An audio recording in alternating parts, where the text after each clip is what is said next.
आदाब, नमस्कार, सत श्री अकाल। आप देख रहे हैं आधान हिंदी। इस वक्त दिल्ली में चुनाव के नतीजे सामने आ रहे हैं। हालांकि के जो नतीजे आ रहे हैं बहुत ही चौंका देने वाले हैं, चूंकि बीजेपी बहुमत के साथ बहुत तेजी के साथ सीट आगे बढ़ रही है।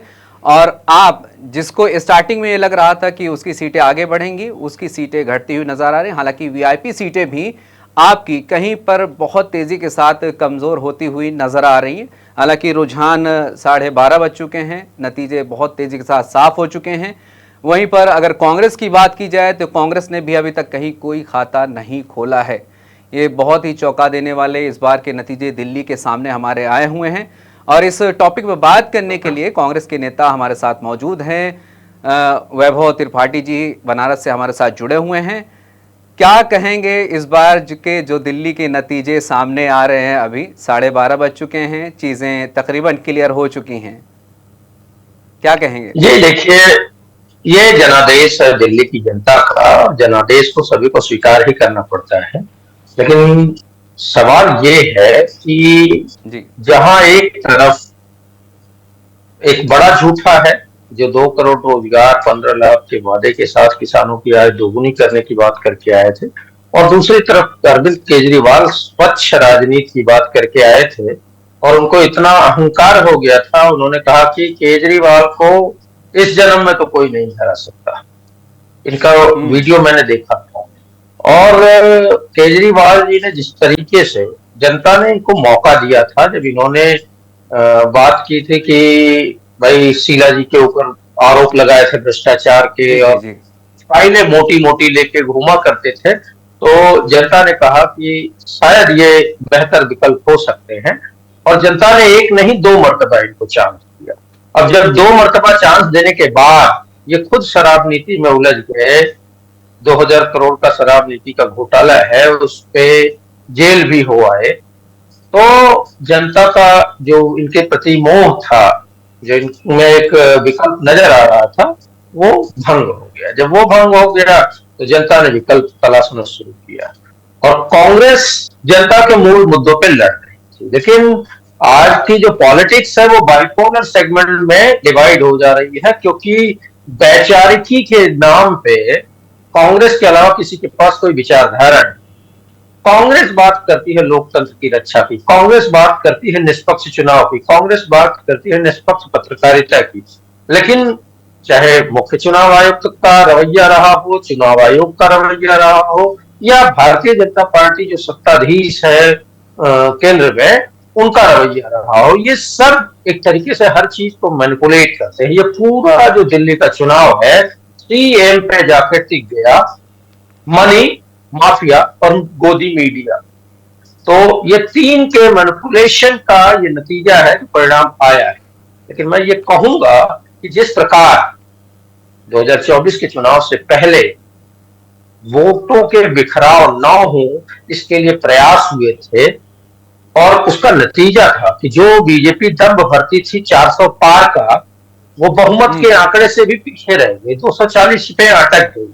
जो संविधान बदलने तक की बात करते थे, वो संविधान को सर माथे लेके चूमने को मजबूर हो गए। तो इस बात से भी सबक अगर केजरीवाल ने नहीं सीखा, फिर जो हश्र है, जो परिणाम है, उनके सामने। लेकिन सिर्फ ये भी हार का पूरा टोकरा केजरीवाल के सर पे नहीं डाल सकते, क्योंकि पॉलिटिशियंस का ये भी रिएक्शन आ रहा है कि इसमें कांग्रेस का भी बहुत बड़ा हाथ है। क्योंकि इंडिया गठबंधन के तहत जो गठबंधन हुआ था, अभी संजय रावत का मैं स्टेटमेंट देख रहा था, उमर अब्दुल्ला का बयान आ चुका है कि अगर ये लोग आपस में जुड़े हुए होते और गठबंधन अच्छे से यहाँ पे काम किया होता, रिजल्ट कुछ और आता। लेकिन यहीं पे टूट का शिकार हुए कांग्रेस और केजरीवाल की पार्टी, आम आदमी पार्टी, दोनों मैं आपका सवाल समझ चुका हूं। वो एक बड़ा रीजन बताया जा रहा है कि दिल्ली का वोट बिखराव का शिकार हुआ, और आज केजरीवाल और आम आदमी पार्टी और कांग्रेस यहाँ जाके खड़ी हो गई। देखिए, ऐसा है कि जो परिणाम पार्टियों का असर हुआ। मुदस्सिर भाई, आपका सवाल मैं एक लाइन में समझ गया था, तो एटलीस्ट मैं जवाब। बिल्कुल सही है कि अगर जो वोट शेयर दिख रहा है 43 पॉइंट कुछ आम आदमी पार्टी का, और 7% लगभग कांग्रेस का, अगर दोनों मिला दें तो जो 47% भाजपा का है, भाजपा हार जाए। लेकिन इसके लिए जिम्मेदार कौन? इसके लिए जिम्मेदार अरविंद केजरीवाल स्वयं है और उनका अहंकार जिम्मेदार है। हरियाणा चुनाव के बाद का मुझे वो दृश्य याद आता है। मैं विभिन्न टीवी चैनलों पे डिबेट कर रहा था कांग्रेस की तरफ से, और समाजवादी पार्टी, केजरीवाल और यही संजय राउत, ये 3 लोग ऐसे थे जो कांग्रेस को हरियाणा में हार के लिए जिम्मेदार मान रहे थे, जबकि ऐसा नहीं। हमने उस दौर में भी कहा था कि देखिए, मध्य प्रदेश, छत्तीसगढ़, राजस्थान में जिस तरीके से समाजवादी पार्टी, केजरीवाल ये सब लड़े भी थे, उसके बाद जो शासन सत्ता का दुरुपयोग था, प्रशासन का दुरुपयोग था, ईवीएम के सवाल थे, मनी माफिया और गोदी मीडिया का सवाल था, इन सारी चीजों के बाद हम वो 3 विधानसभा हारे थे और वो चौथा हरियाणा हो गया, और अगला उसका परिणत निकला महाराष्ट्र में। तो सवाल ये है कि जब हम हरियाणा में हारे, तो जहां एक तरफ भारतीय जनता पार्टी अपनी बेईमानी की जीत को जस्टिफाई करना चाह रही थी, उस जस्टिफिकेशन में यही समाजवादी पार्टी, आम आदमी पार्टी, शिवसेना, भाजपा के परोक्ष रूप से सहायक साबित हो रहे थे। मैंने कहा था कि आप कांग्रेस को दोष देने की बजाय आप ये सवाल क्यों नहीं करते कि चुनाव आयोग क्यों नहीं रिकाउंटिंग करा रहा है, चुनाव आयोग ने भाजपा के प्रत्याशियों के पैसे बांटने पे जो भी शिकायतें हुई उस पर कार्रवाई क्यों नहीं की। बड़ा सवाल वो था। लेकिन चूंकि क्षेत्रीय दलों की एक समस्या ये है कि वो अपनी कैपेसिटी बढ़ाने, अपने लिए ज्यादा बार्गेनिंग पावर ढूंढने के चक्कर में वो कांग्रेस के ऊपर हमलावर हो जाते हैं। अब बिल्कुल सही आप कह रहे हैं, अगर हरियाणा चुनाव के बाद केजरीवाल जी कहते हैं कि हम दिल्ली चुनाव अकेले लड़ेंगे, तो क्या इसके लिए जिम्मेदार कांग्रेस है? दूसरी बात, अगर हम हर जगह की बात करें तो मैं आपको राज्यवार गिनाऊंगा कि गुजरात, गोवा, मध्य प्रदेश, छत्तीसगढ़, राजस्थान, पंजाब, हरियाणा, ये सारे राज्य हैं जहां केजरीवाल और बाकी जो क्षेत्रीय दल हैं उन्होंने कांग्रेस के वोट में सेंधमारी की है। अब आप समझिए कि 2017 का जो गुजरात चुनाव था, बहुत कम परसेंटेज वोट का मिला आम आदमी पार्टी को, लेकिन हमारी जो 15 सीटें हम हारे गुजरात चुनाव 2017 में, वो 15 सीटों का मार्जिन जो था वो 50 वोट से 150 वोट था, और वहीं 1000, 1500, 2000 वोट पाया था केजरीवाल ने। अगर ऐसा नहीं हुआ होता तो जो 77 का हमारा आंकड़ा था वो जाता कहीं 92 पे, और जो 99 पे भाजपा थी वो आती 80, 82, 85 पे। सरकार तभी बदल गई होती। तो इतना बड़ा अब मामला क्या है कि डबल स्टैंडर्ड नहीं चलेगा। देश की जनता समझ रही है कि जिस कांग्रेस पार्टी ने 2019 के चुनाव में दिल्ली के अंदर 5 विधानसभा सीटों पर 2 नंबर की पार्टी थी, लेकिन समझौता के तहत कांग्रेस ने सैक्रिफाइस किया और 4 सीटें केजरीवाल जी को दे दी, जिसकी कोई हैसियत नहीं थी। विधानसभा में आपकी बहुत बड़ी हैसियत हो सकती है, लेकिन लोकसभा में कांग्रेस ही है जो भाजपा को हरा सकती है। लेकिन हमने अपना सैक्रिफाइस किया, हम 3 सीट पर लड़े और ये 2 सीट पे, और इनके वोटर्स ने क्या हमको वोट किया? सवाल यहाँ तो पूरा मामला ही गड़बड़ हो गया दिल्ली में। हमें तो या लोगों को ये लग रहा था कि कम से कम 1 या 2 खाते तो कांग्रेस के हिस्से में 1-2 या सीट आएंगे। देखिए, लेकिन थोड़ा सा लगा था। मैं कह रहा हूँ बादली और कस्तूरबा नगर में कुछ मार्जिन से कांग्रेस तो मामला ठीक ठाक चल रहा था सुबह। बादली और कस्तूरबा नगर दोनों की बात मैं कर रहा हूँ, उस पर हम कुछ मार्जिन से पीछे हैं। अभी परिणाम आने तक क्या होता है उसको देखना पड़ेगा। लेकिन हमने जनता के मुद्दों के लिए लड़ाई लड़ी, और मैंने क्या कहा कि पूरा चुनाव बाइपोलर सेगमेंट में फंस गया, और दोनों ही पार्टियां, चाहे आम आदमी पार्टी हो चाहे भारतीय जनता पार्टी हो, इन्होंने मनी मसल दोनों का इस्तेमाल किया।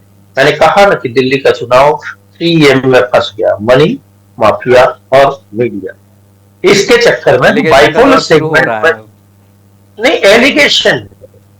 मैं बहुत निष्पक्ष तरीके से इस बात को कह रहा हूं कि आप ये बताइए, क्या हरियाणा चुनाव में जितना परसेंट वोट केजरीवाल जी को मिला, कोई हैसियत थी? एक भी सीट जीतने की उनकी हैसियत थी, लेकिन जो मसल दिखा रहे थे, वो जिस तरीके से कांग्रेस का मसल ऐंठ के वो चाहते थे कि नहीं हम छीन लें, वो संभव था क्या? जबकि राहुल गांधी हमारे बड़े लीडर हैं, उन्होंने कहा कि केजरीवाल जी के साथ गठबंधन कीजिए। केजरीवाल जी या उनकी पार्टी की तरफ से कोई पहल नहीं हुई। पहल कांग्रेस ने शुरू की थी, और उसका असर यह दिखा कि जब कांग्रेस ने हाथ आगे बढ़ाकर इनसे गठबंधन करने की कोशिश की, तो इन्होंने हाथ पकड़ के उल्टा ऐंठ दिया।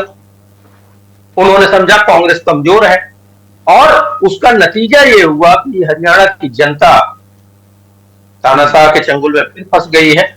पूरी जनता चाहती थी वहां बदलाव, लेकिन हुआ क्या? यहां तो केजरीवाल जी के खिलाफ 10 साल की एंटी इनकम्बेंसी थी। केजरीवाल जी पे ये भी सवाल थे कि जब आप स्वच्छ राजनीति की बात करते थे, तो आप ही के लोग भ्रष्टाचार में खुद आप भी क्यों संलिप्त पाए गए, क्यों आपके ऊपर आरोप है? अभी अन्ना हजारे का एक बयान में सुन रहा था, उन्होंने कहा कि जब आपके ऊपर आरोप लगे हैं, तो उन आरोपों को आपको गलत साबित करना होगा। क्या उन्होंने कोशिश की? नहीं।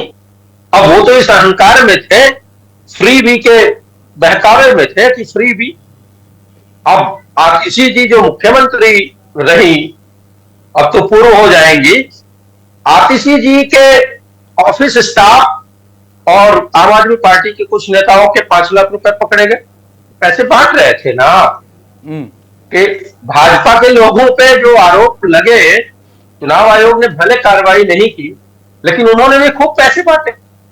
तो मैंने इसीलिए तो कहा, जो पूरा दिल्ली का चुनाव है, वो मनी माफिया और मीडिया के हाथ है। अगर आज विधुड़ी जीत जाते हैं, तो आपको ये नहीं सोचना चाहिए कि वो मेरिट पे जीते हैं, क्योंकि महिलाओं के प्रति जो उनका रवैया है, जिस तरह जो का उनकी उनका भाषा बयान शैली, था, वाकई बहुत दुखजनक उनका जो बयान है, क्या मैं कहता हूं कि भाजपा की जितनी महिला नेत्रियां हैं, क्या उसको वो एडमिट करेंगी कि नहीं उन्होंने सही कहा?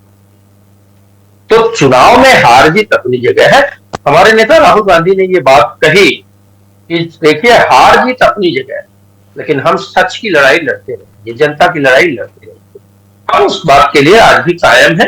हाँ, जो जनादेश है हम उसको स्वीकार करते हैं, और जो सवाल पहले से अभी परसों राहुल गांधी जी ने जो चुनाव आयोग से सवाल पूछे हैं, क्या चुनाव आयोग उस पर जवाब देता है? ये बड़ा गंभीर मामला है लोकतंत्र के लिए, इसका जवाब आना ही चाहिए। लेकिन अब ये कह दें कि अगर भारतीय जनता पार्टी जीत गई तो चुनाव आयोग जवाब नहीं देगा, तो ये हो गया कि चुनाव आयोग का बचाव भाजपा कर रही है और भाजपा का बचाव चुनाव आयोग कर रहा है। ये कैसे संभव? राहुल गांधी जी ने जो संसद में कहा कि किस तरीके से चुनाव आयुक्त, मुख्य चुनाव आयुक्त की नियुक्ति से सीजेआई को बाहर क्यों किया गया? वहां एक केंद्रीय कैबिनेट मंत्री, प्रधानमंत्री 2-1 से तो पहले ही बहुमत है।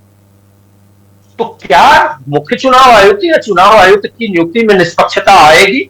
ये सवाल मौजूद है, हमेशा रहे। अब इस बात को आप ये कह के कि जीत गए तो इस बात को छोड़ दो, ये असंभव है। जब पूछा गया है कि दिल्ली में अगर वैभव जी, दिल्ली में अगर बीजेपी की सरकार बनती है, तो कांग्रेस पार्टी को दिल्ली में आने वाले चुनाव में किस मकाम पे देखते हैं? क्योंकि 15 साल का शासन आपने देख चुका, उसके बाद आम आदमी पार्टी आई, तो फिर उसके बाद उसका वजूद ही खत्म हो गया। अब बीजेपी आ रही, इसके बाद कहां देखते हैं आप कांग्रेस पार्टी को? देखिए, दिल्ली 2 झूठे नौटंकीबाज लोगों के बीच फंस गई। मैं दिल्ली का इतिहास बताता हूं। 93 में पहली बार चुनाव हुआ, आपको याद होगा, और दिल्ली 5 साल भाजपा के शासन में 3 मुख्यमंत्री दिल्ली, 3 मुख्यमंत्री बने। ठीक, उसके बाद कांग्रेस वहां जीती और 15 वर्षों तक आदरणीय शीला दीक्षित जी ने दिल्ली को इंटरनेशनल लेवल पे एस्टैब्लिश किया। जिस दिल्ली में कॉमनवेल्थ गेम में लोग आना नहीं चाहते थे, बाद में उन्होंने बहुत तारीफ की कि बहुत अच्छा आयोजन हुआ, जिसमें झूठे आरोप यही केजरीवाल और मोदी जी और भाजपा के लोगों ने लगाया और आज तक कुछ भी साबित नहीं कर पाए। जबकि 10 साल 11 साल से सरकार केजरीवाल जी के भी हाथ में थी और मोदी जी भी 10 साल से सत्ता में है। अगर आपके आरोपों में दम होता तो क्या 10 साल में आप आरोप साबित नहीं कर पाते? मोदी जी कहते थे 6 महीने में फास्ट ट्रैक करके जितने नेताओं पे केस होंगे हम उसको साबित करेंगे। लेकिन वो तो जो विपक्ष के नेताओं पे थे वो तो छोड़ दिए, उन्होंने उसको एक टूल के रूप में इस्तेमाल किया कि जो जिसके ऊपर आरोप है उसके ऊपर डंडा ईडी का होगा, सीबीआई का, इनकम टैक्स का होगा और उसको भाजपा में शामिल करा के क्लीन चिट हो जाएगी। तो भ्रष्टाचार का जिनके ऊपर आप आरोप लगाते थे उनको भाजपा में शामिल करा के क्लीन चिट दे रहे हैं। दिल्ली में दो तरीके की जनता है। देखिए, एक बहुत पढ़ी लिखी एलीट क्लास है जो सुविधा चाहती है, अच्छी सड़कें चाहती है, व्यवस्थाएं चाहती है, और एक बहुत गरीब तबका है जिसको इस महंगाई और बेरोजगारी के दौर में सरकारी मदद की आवश्यकता है। तो जो फ्री बी है, यही मोदी जी फ्री बी चिल्लाते थे और वही देने को राजी है। इनके ऊपर सवाल, देखिए ऐसा नहीं हो सकता है कि आपकी जीत से आपके हर झूठ को जस्टिफाई किया जा सके। आपने राजस्थान में कहा था 500 का 450 का गैस सिलेंडर देंगे और जैसे ही चुनाव जीता संसद में आपके एक मंत्री ने बयान दिया कि हम राजस्थान में 450 का सिलेंडर नहीं देंगे। वही दिल्ली में भी हुआ। तो अब जो दिल्ली की जनता ने ये किया है तो एक झूठे से दिल्ली की जनता का भ्रम टूटा है और दूसरे झूठे के चंगुल में दिल्ली फिर से फंस गई है। और मुझे लगता है कि बहुत जल्द, कि 10 साल से केंद्र भी भाजपा की सरकार है और जब दिल्ली में भी होगी, जो डबल इंजन की बात करते थे, बहुत जल्द जनता का भ्रम टूटेगा और कांग्रेस की तरफ तो दिल्ली की जनता सोच ही रही है। लेकिन जब पूरा चुनाव ही बाइपोलर सेगमेंट में कन्वर्ट हो जाता है, ये नहीं तो ये, तो ऐसी स्थिति में वैचारिकता कहीं न कहीं किनारे हो जाती है। तो जो विचारधारा है, देश की विचारधारा, कांग्रेस की विचारधारा एक है, संविधान को लेकर चलने की विचारधारा है। कांग्रेस ने कभी ये नहीं कहा जो भी आरोप लगाए गए, आप याद कीजिए डॉक्टर मनमोहन सिंह जी की सरकार थी और आरोप लगे, उन्होंने जांच करवाए, उन्होंने जिनके ऊपर आरोप थे उनको मंत्री पद से हटाया। लेकिन किस तरीके बेशर्मी से भारतीय जनता पार्टी के मंत्री और नेता बोलते हैं कि ना यहाँ जांच होती ना यहाँ इस्तीफे होते हैं। आज ताजा मामला है कि जो 104 भारतीयों को दास की तरह, कैदियों की तरह, हाथ में बेड़ी, पैर में बेड़ी, कमर बांध के घसीटते हुए किस तरीके से भारत भेजा। कोई बहस नहीं हो रही। मैं इसको कंप्लीट कर रहा हूं, मैं उसमें बहस होगी भी नहीं, क्योंकि मैंने कहा ना कि आज की जो राजनीति है वो मनी माफिया और मीडिया के बीच फंस के रह गई है। जनता के मुद्दे पे तो कर चर्चा ही नहीं होती। आपको याद दिलाना चाहता हूं, डॉक्टर मनमोहन सिंह जी की सरकार में एक हमारी जो वहां पे अधिकारी थी देवयानी खोबरा बड़े, उनको हथकड़ी लगाई थी। हमने क्या किया था? हसरा अमेरिका को हमने घुटनों पे ला दिया। ये सवाल है, ये जनता के सवाल है। लेकिन जनता की स्मृतियां भी थोड़ी कमजोर हो रही हैं। जनता भी महंगाई बेरोजगारी में इस तरीके से पिस गई है कि वो जो देश के उच्च सिद्धांत हैं, मूल्य हैं, उस पर चिंतन करने की बजाय अपने निहित स्वार्थ के बारे में पहले सोचने लगी है। तो ये बहुत सारी बातें हैं। और कल भी जो राहुल गांधी जी ने सवाल किए हैं, वो सवाल पहले भी मौजूद थे, आज भी हैं, कल भी रहेंगे। और कांग्रेस लोकतंत्र, संविधान के लिए, गरीबों के हक हुकूक के लिए और पूरे देश की गरीब जनता के आवाज के लिए हमेशा लड़ती थी, लड़ती है और लड़ती रहेगी। आने वाला चुनाव, चूंकि बिहार का चुनाव है, दिल्ली इलेक्शन में इंडिया गठबंधन में जिस तरह से फूट पड़ी और जिस तरह का रिजल्ट अभी हमें देखने को मिल रहा है, आने वाले चुनाव के लिए आपके लिए क्या राय रखते हैं? क्या कुछ कहना चाहेंगे? आरजेडी और कांग्रेस का जो गठबंधन, उसका फायदा कहीं ना कहीं जेडीयू का हासिल हो और फिर से बीजेपी सत्ता में आए। देखिए थोड़ा सा रोशनी देखिए, गठबंधन निभाने का जो दायित्व है वो सभी घटक दलों पे होता है। और सबसे पहले तो ये जो इंडिया गठबंधन बना था वो नेशनल चुनाव के लिए, आम चुनाव के लिए बना। अब उसको आगे बढ़ाना जो घटक दल हैं वो विभिन्न राज्यों में जो प्रभावी हैं उन सभी की जिम्मेदारी। हमने वो जिम्मेदारी निभाई। हमने जहां समाजवादी पार्टी को उपचुनाव में 10 सीटों पर लड़ने दिया, हमने निभाया ना। हमने कहा कि हम अपने कैंडिडेट नहीं उतारेंगे, आप अपने लगाइए, हम आपका साथ खड़े रहेंगे। हमने हरियाणा में केजरीवाल से गठबंधन करने के लिए हाथ आगे बढ़ाया। दोनों का परिणाम मैं आपको बताता हूं।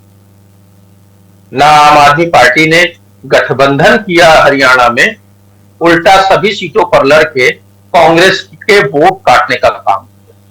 अब समाजवादी पार्टी के बारे में बात कर लेते हैं।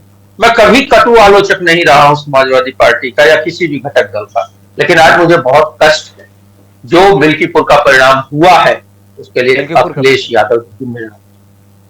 अखिलेश यादव जी जिम्मेदार है, क्योंकि जो कांग्रेस पार्टी आपको 10 के 10 लोकसभा चुनाव जो विधानसभा के हो रहे हैं आपको छोड़ दिया कि आप लड़िए, हम आपका सहयोग करेंगे, वो अखिलेश यादव अगर जाकर दिल्ली में कांग्रेस के खिलाफ प्रचार करते हैं तो क्या आपको लगता है कि जो समर्पित कांग्रेस का कार्यकर्ता होगा उसके मन में दुख नहीं होगा, वो आहत नहीं होगा?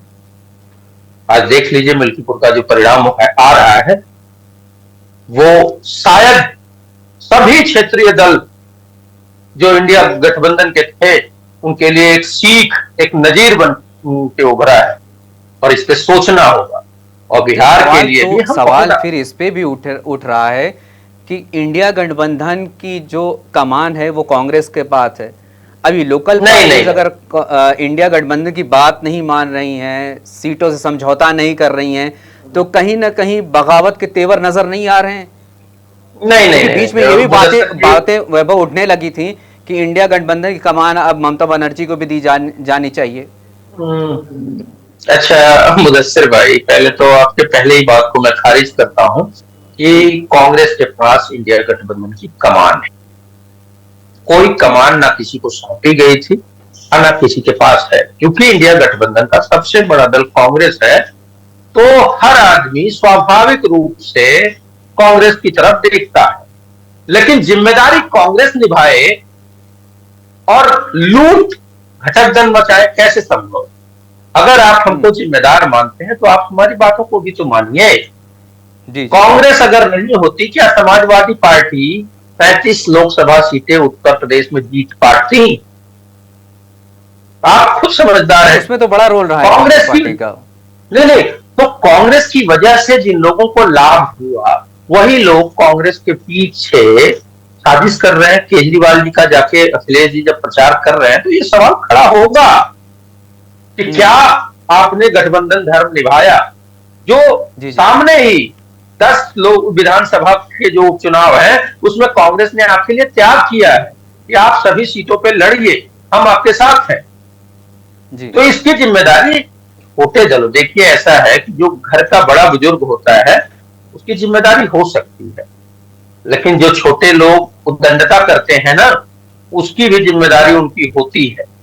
सारी जिम्मेदारी बुजुर्ग की नहीं हो जाती है। तो बिहार के संदर्भ में जो सवाल आपका था, मैं ये कहूंगा कि अगर बिहार में लोग इन सभी घटनाक्रमों से, महाराष्ट्र, हरियाणा, उत्तर प्रदेश के उपचुनाव, दिल्ली, इन सबसे सबक सीखेंगे और उनको ये महसूस होगा कि देखिए कांग्रेस को छोटा करके हम नहीं जीत सकते। सच्चाई यही है कि कांग्रेस को अगर आप एकदम नीचे दबा देंगे तो आप खुद मिट जाएंगे। कांग्रेस के आगे ये संकट नहीं है।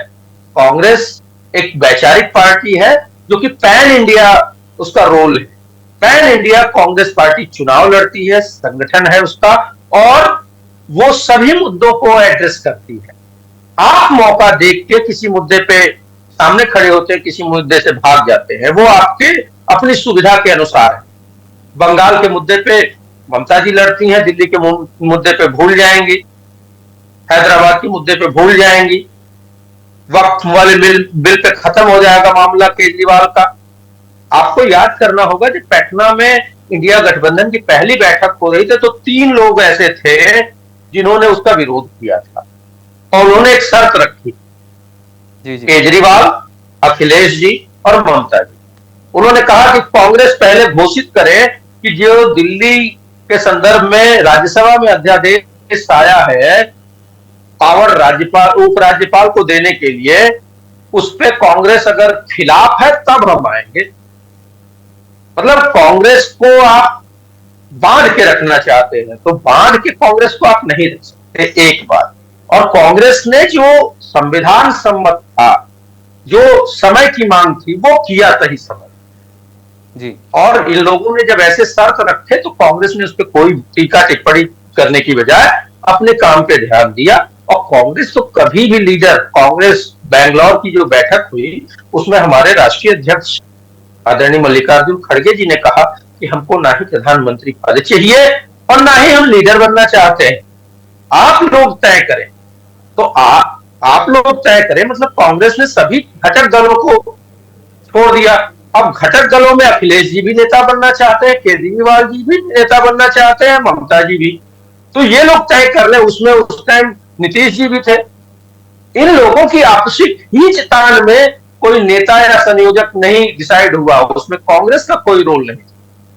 कांग्रेस देश की नीति के लिए काम करती है, कांग्रेस ही थी। आप उस बात की नेहरू जी जो श्यामा प्रसाद मुखर्जी विरोधी थे उनको भी कैबिनेट में रखा, जो अंबेडकर जी नेहरू जी के विरोधी थे, गांधी जी से बहुत विरोध होता था, लेकिन उनको भी कैबिनेट में रखा। तो कांग्रेस तो हमेशा से हर विरोध के स्वर को सुनना चाहती है, अपनाना चाहती है और देश हित में उसको आगे बढ़ाती है। क्या आज की सरकारें अपने खिलाफ कोई बात सुनना चाहती हैं? कांग्रेस को आज आप चाहे जितना दोष दे लीजिए, कांग्रेस एक राजनीतिक दल है कि नहीं है? क्या उसको दिल्ली में चुनाव लड़ने का हक है कि नहीं है?